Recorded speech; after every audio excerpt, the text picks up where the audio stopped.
విమలేశుని దివ్యవరముతో అవనిలో నీవు అవతరించినవు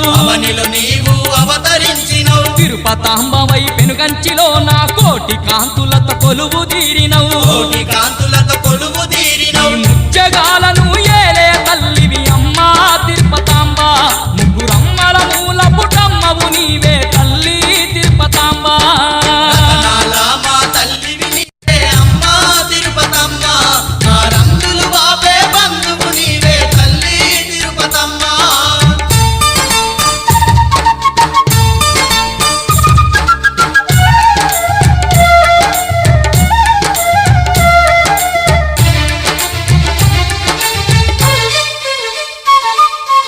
దివ్యమైన నీ దీక్షను భూని మండల పూజలు చేసిన వారికి